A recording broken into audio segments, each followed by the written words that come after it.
Hello and welcome to another Wednesday drawing session with me, Frank Cho. And today we are going to draw Red Sonja.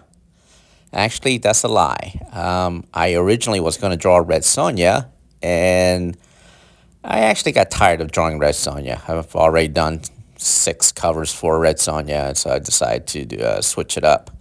So originally I was going to start drawing Red Sonja, but decided to switch to Magik, the uh, the blonde character from the X-Men, Peter's little sister.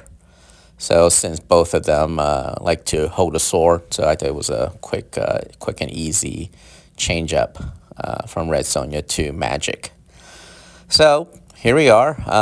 I decided to lay out the pose where she is kind of leaning forward with the sword, and I just didn't like how that leg was looking. So I was okay with her right leg, but the left leg behind her just didn't look right. So I'm gonna switch that out, as you see. So right now I am just drawing the basic shape, the basic anatomy. Get the rough pose down, and there you go. I decided to change her up, make her lean forward more. And I'm still fooling around with the leg. I'm not happy how the leg is turning out. So that's what sketching is all about. Sketching is just sketching, just kind of figuring stuff out until it looks right. As that saying goes, if it looks right, it's right. If it looks wrong, it's wrong. So here it is. So I'm drawing the upper body, which is fairly easy because I just draw all the muscles first, and then add the breasts and all the other stuff later. So that's what you want when you draw the figure. You want the basic anatomy, the basic strong foundation down before you add the surface details. So there I am, still fooling around with that damn leg. So you want a nice curve. You don't want like a very stiff looking figure. You want the figure to kind of flow and move.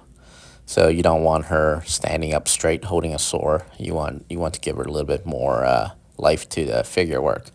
So you want her leaning forward and doing some stuff. So there I am. So as you can see, I changed the her left arm.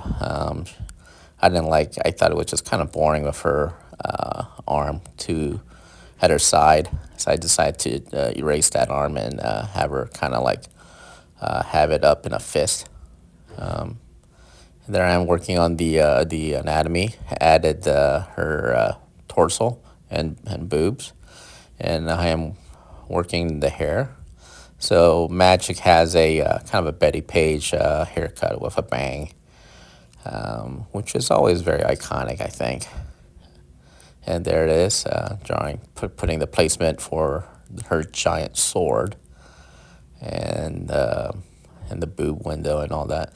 So at this part, I realized that I didn't know what her costume looked like, so I had to go to my laptop real quick and type up Magik's costume to figure out her costume. So there I am again. I wasn't sure. I knew one of her shoulder had this weird armor thing, and so I had to go back to my laptop and see her armor, how her armor is on her arm and shoulder and all that.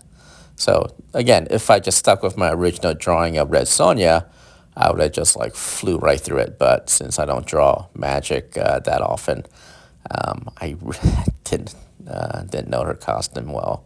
So again, there's that little headgear, which I thought was always odd. She had this almost like a reindeer antler kind of thing popping out of her head. I have no idea what's the purpose of that.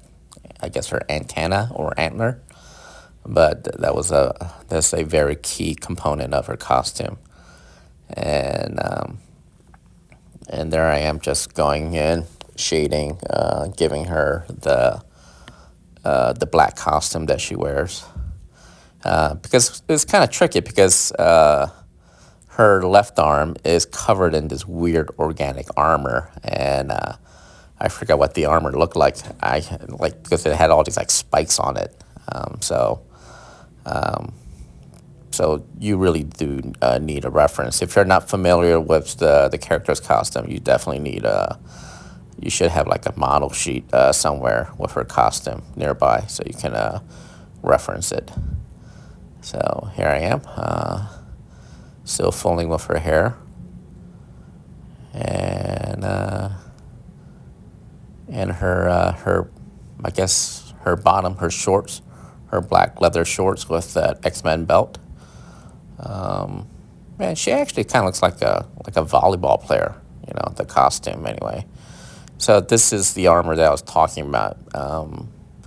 I actually was looking at the laptop with her reference, and every single artist drew her costume differently, which is always frustrating for a guy like me because I try to be exact and put the characters in their most classical costume.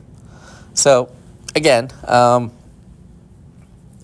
completely erasing the face and starting over because I didn't like how her head was tilt to the side like that.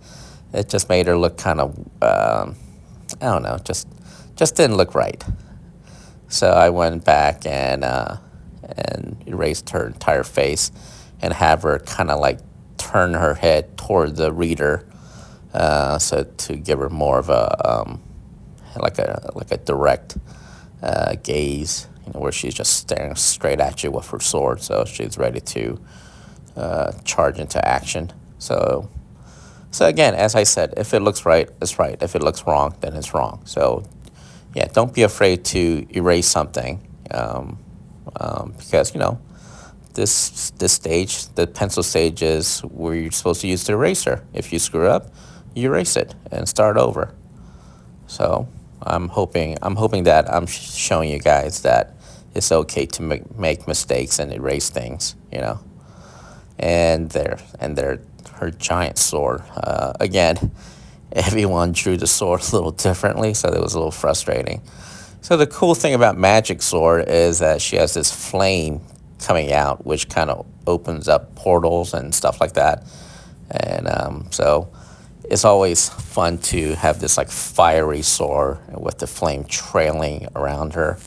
So that's always a really fun design element that this character, that you can use for this character.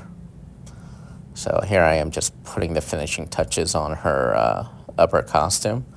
So again, I'm like, the more I think about it, her costume overall is actually pretty iconic. It's very simple. It's a dark, it's a black costume with a boob window and her leather shorts and her thigh-high stocking boots. So I kind of screwed up on her boots because later on I realized that she has these weird buckles and belts around her boots, which I didn't realize until later after I finished the drawing. So at the bottom of her boot where her calf is, there should have been like a kind of like a Batman, have these little razor wingtips to give it that extra menace, and also to kind of balance out that weird antler on her head.